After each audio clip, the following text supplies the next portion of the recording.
We were doing which chapter? Electricity chapter. By now we are clear with certain things: parallel, resistor, resistance, voltage, potential difference, electric current, charge, ये सब चीज़ों से हम अवगत हो चुके हैं। हम ये भी अवगत हो चुके हैं कि बिजली को हम करंट बोलते हैं और करंट को हम कैसे मेज़र करते हैं, ठीक है। ओम इत्यादि और कुछ आपने फार्मूले, यूनिट वगैरह वो सारी चीज़ें पढ़ी हुई हैं। अब heating effect of electric current क्या चीज़ होती है? If electricity is a kind of work done to bring one charge from one point to another, तो work done is also equivalent to energy, ठीक है। यानी कि कितनी ताकत लग रही है किसी चीज़ को काम से यहाँ से वहाँ तक ले जाने के लिए, वो हमें पोटेंशियल डिफरेंस यानी कि कितना वर्क डन हो रहा है। वर्क डन का मतलब होता है एनर्जी। तो हम एनर्जी क्या चीज़ होती है? एनर्जी की बहुत सारी फॉर्म होती है, हीट एनर्जी, विंड एनर्जी, है ना। तो काम करने की प्रतिक्रिया को ही एनर्जी बोला जा सकता है कि इसलिए उनकी यूनिट भी सेम सेम होती है।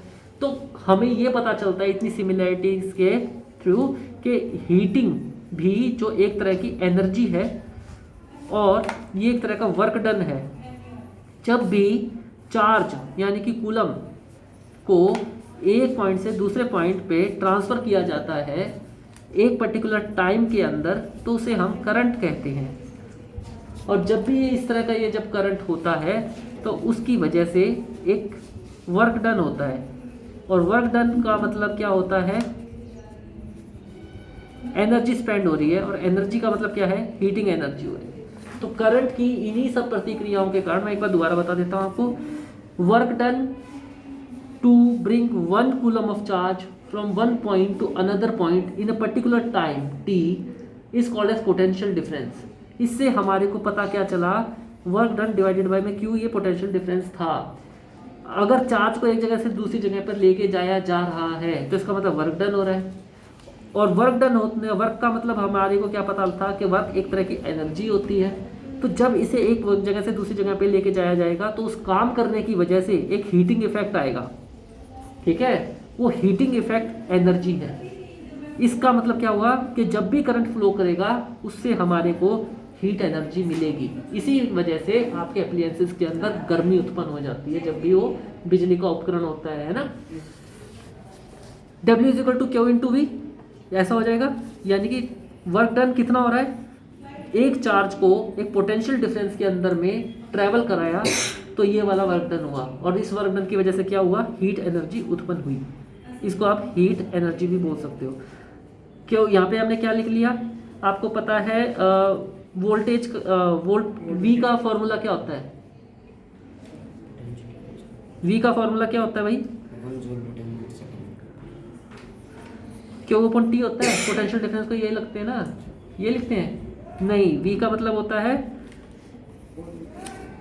Voltage, volt meter, volt meter से नापते हैं इस चीज़ को।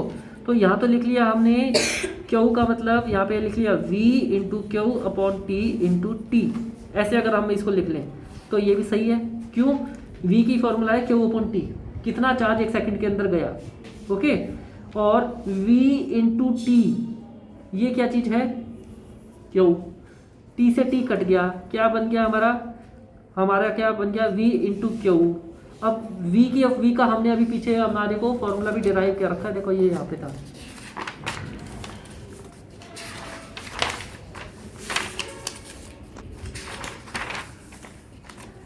We equal to I R था यहाँ पे, है ना। ये बन रहा था V equal to I are.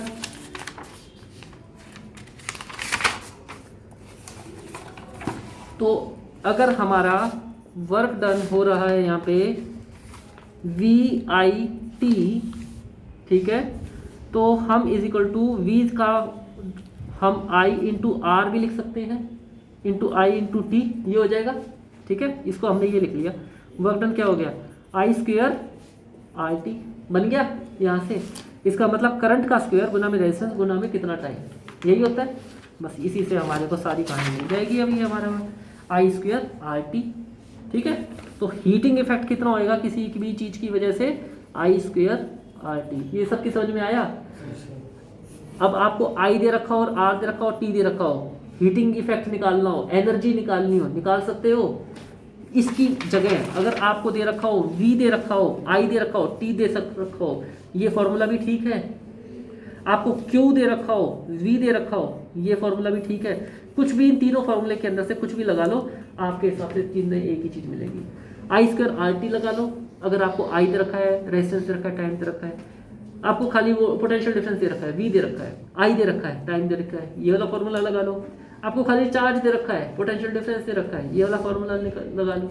आपको ये इस तरह की चीज़ें दे रखी हैं, चार्ज दे रखा है, वी का आपको सारी चीज़ें मतलब फॉर्मूले में यहाँ वहाँ पुटअप करके you can find out the things. Is it clear?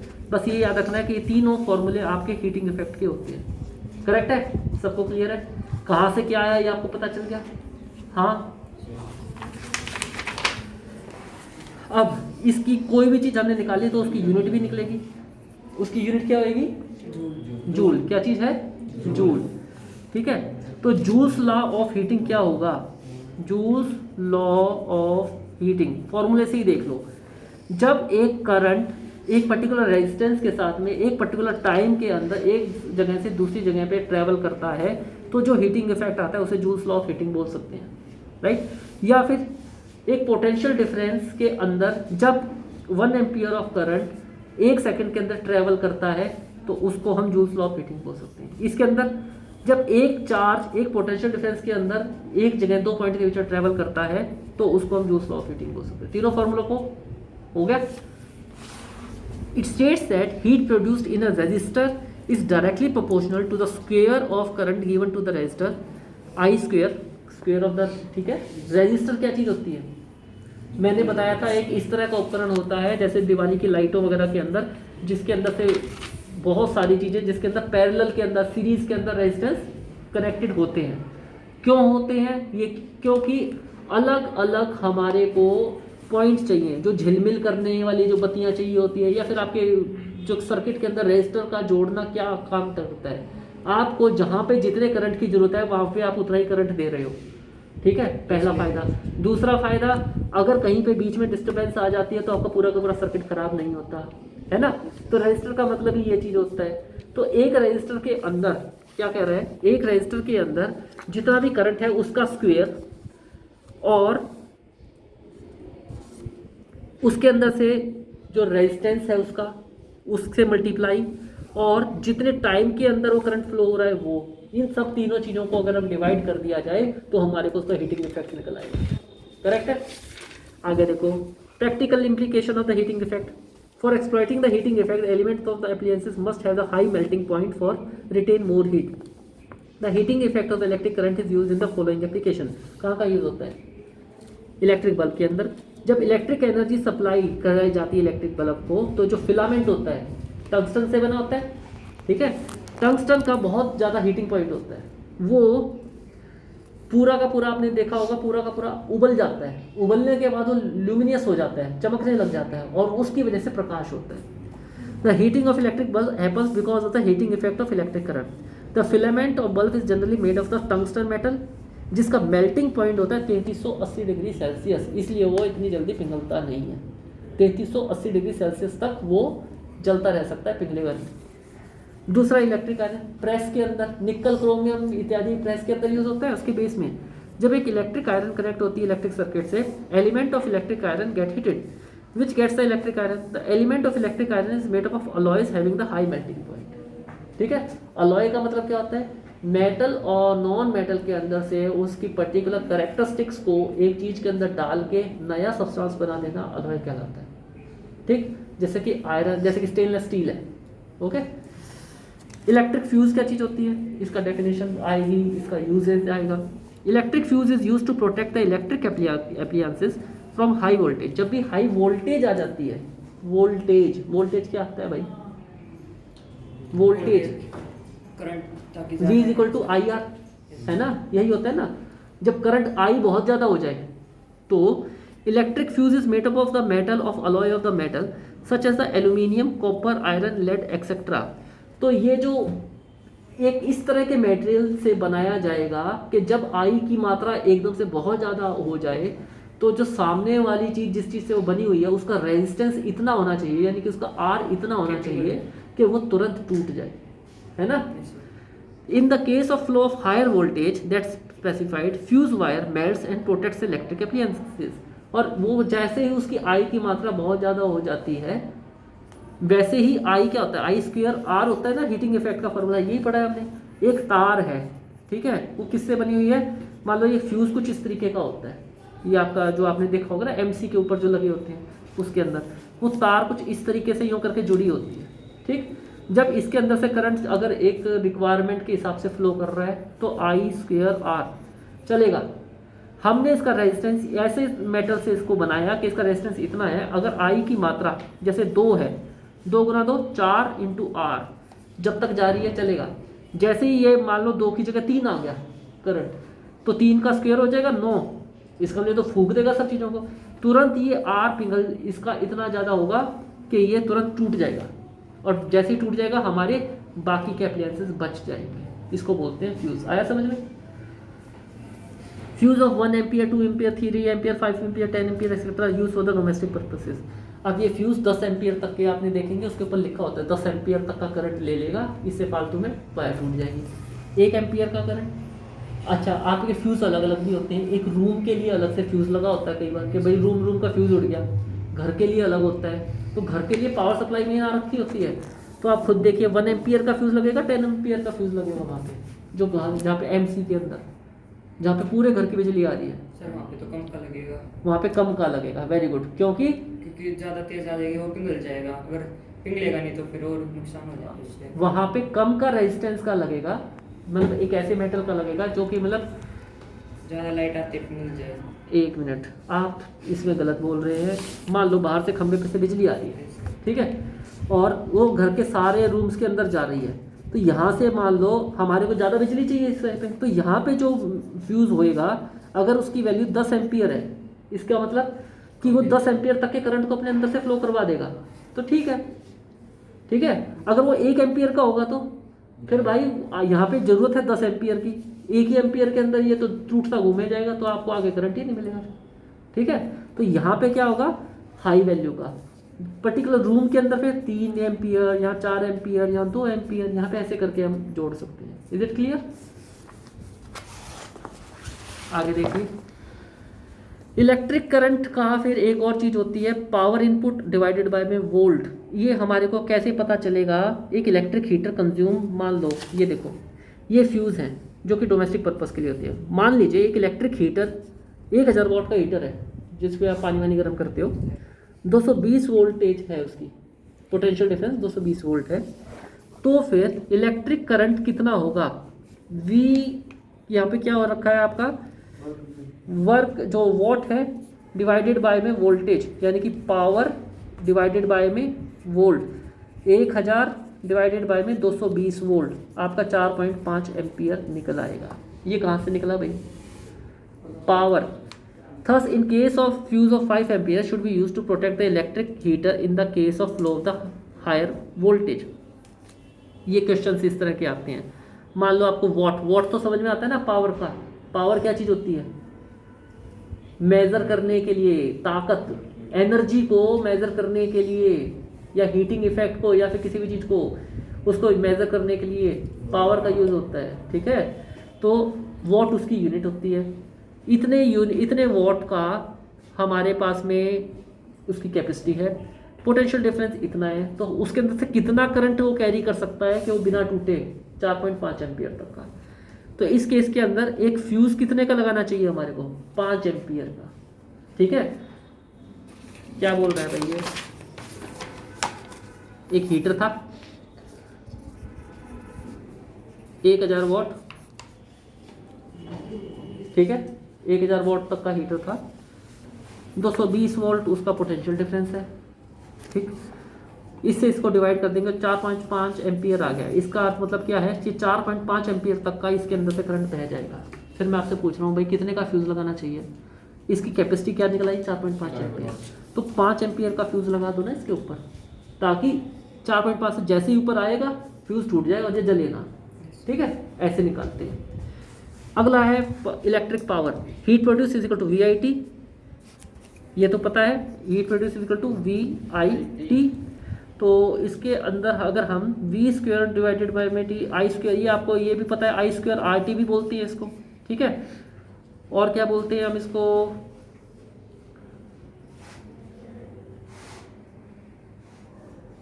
Simple जो इसका वही फॉर्मूले लिखे हुए हैं, आप फिलहाल ये करो। इलेक्ट्रिक पावर की जो यूनिट होती है वो वॉट कहलाती है। ओके, एक वॉट क्या होता है? 1 वोल्ट गुना में 1 एम्पियर। क्या होता है? 1 वोल्ट पोटेंशियल डिफरेंस के अंदर से 1 एम्पियर करंट जब बहता है तो उसको 1 वॉट कहते हैं। ओके, 1 किलोवाट क्या होगी? 1 किलोवाट के अंदर 1000 वॉट होती है। एनर्जी को हम किलोवाट आवर के अंदर हम एक्सप्रेस करते हैं, किलोवाट आवर के अंदर, किलोवाट आवर एनर्जी को, यानी कि जो बिजली के जो बिल आते हैं या फिर आपको भाई कितने एनर्जी का है क्या है, किलोवाट आवर। 1 किलोवाट आवर का मतलब क्या हो गया? 1000 वॉट 1 घंटे तक एक सर्किट के अंदर से गुजरते हैं। 1000 वॉट गुना में 1 आवर में कितने सेकंड? 3600 सेकंड होते हैं ना। सेकंड सबसे छोटी इकाई होती है, तो क्या बन गया? 3.6, 1 2 3 4 5 यही था ना, और एक ये पॉइंट की 10 की घात 6 जूल, ये आ गया आपका। 1 किलोवाट आवर में 3.6 गुना 10 की घात 6 जूल एनर्जी होती है। Is it clear? Yes sir. Power को नापने के लिए क्या हो गया? वोल्ट। वोल्ट। पावर को नापने के लिए वोल्ट नहीं होता, पावर को नापने के लिए क्या हो गया? वॉट। ठीक है, एक वाट का मतलब क्या होगा? 1 वाट का मतलब होता है 1 वोल्ट गुना में 1 ampere. 1 ampere current 1 volt potential difference के अंदर से पास हुआ। किलोवाट का मतलब क्या होगा? किलो का मतलब 1000 होता है, 1000 हो गया। किलोवाट आवर का मतलब क्या हो गया? 1000 गुना में 3600 सेकंड। क्या बन गया? 3.6 गुना 10 की घात 6 जूल, ये आपकी होगी। Rating of device. Rating of device is value of electric power and potential of that electric device. If we know the rating of any electric device, we can easily find the value of the resistance. ये जो rating होती है ना, 5 star rating, 3 star rating, वो actual के अंदर क्या चीज़ होती है? इसके ऊपर डिफरेंस अगर क्वेश्चन आ जाए तो, जो रेटिंग होती है वो इलेक्ट्रिक पावर यानी कि ये वाली 3.6, ये जो हमने निकाल ली है, electric power and potential of that electric device. उसका इलेक्ट्रिक पावर क्या होगा, उसका पोटेंशियल क्या होगा, ये उसकी रेटिंग को डिसाइड करेगा। If we know the rating of any electrical device we can easily find the value of the resistance. उससे हमारे को रेजिस्टेंस का पता चल जाता है। ठीक है, जिस भी अगर हमारे को रेजिस्टेंस का पता चल गया तो हमारे को ये पता चल जाएगा कि रेजिस्टेंस होता क्या है। अपोजिशन फोर्स होती है ना करंट के, जो चीज़ जिसके अंदर रेजिस्टेंस कम होगा इसका मतलब वो करंट को कम खाएगी, है ना। जिसके अंदर रेजिस्टेंस ज़्यादा होगा वो इसका मतलब ज़्यादा खाएगी। तो अगर किसी की 5 स्टार रेटिंग किसी फ्रिज की है, इसका मतलब उसके अंदर कम से कम रेजिस्टेंस दे रखा है उन्होंने। पावर जो उसको चाहिए वो उसके अंदर से जाती है और कम से कम वेस्ट हुए बगैर आपके कम से कम बिल को लगाती है। जिसके अंदर ज़्यादा रेजिस्टेंस होगा उसका मतलब, अगर 1 स्टार है तो इसका मतलब उसकी क्या है, रेजिस्टेंस दुनिया भर का डाल रखा है उसके अंदर। कई तो जैसे AC होते हैं, जैसे कि आपके अच्छी अच्छी कंपनीज़ के अंदर 5 स्टार AC की कीमत आ जाएगी 43,000 रुपये, और विदाउट स्टार वाले रेटिंग के लिए हो गए तो 30,000 रुपये में भी आ जाएगा, 25 में भी आ जाएगा। तो यहाँ डिफरेंस आ जाता है कि कितना रेजिस्टेंस उसके अंदर जोड़ रखा है। ओके, और वो रेजिस्टेंस के बगैर चीज़ें बनाने के लिए खर्चा आता है, इसलिए उसकी कीमत बढ़ जाती है। ओके, आया यहाँ तक समझ में? तो ये था आपका इलेक्ट्रिसिटी का चैप्टर टोटल मिला के। बस एक ही इसका क्वेश्चन देख लो। अगर एक इलेक्ट्रिक बल्ब 220 वोल्ट का है, 1000 वॉट की पावर यूज़ कर रहा है, तो फिर वोल्टेज क्या है? 220 volt, power 100 watt. As you know power is equal to V² divided by में R, ये इसका यूनिट होती है। ऐसे निकालते हैं, P is equal to V² divided by में R। तो कैसे निकालेंगे? 220 का स्क्वायर डिवाइडेड बाय में 100, 484, ये क्या है? ओम, है ना। ये इसका रेजिस्टेंस निकल गया। इसके ऊपर भी न्यूमेरिकल्स आते हैं। Is it clear?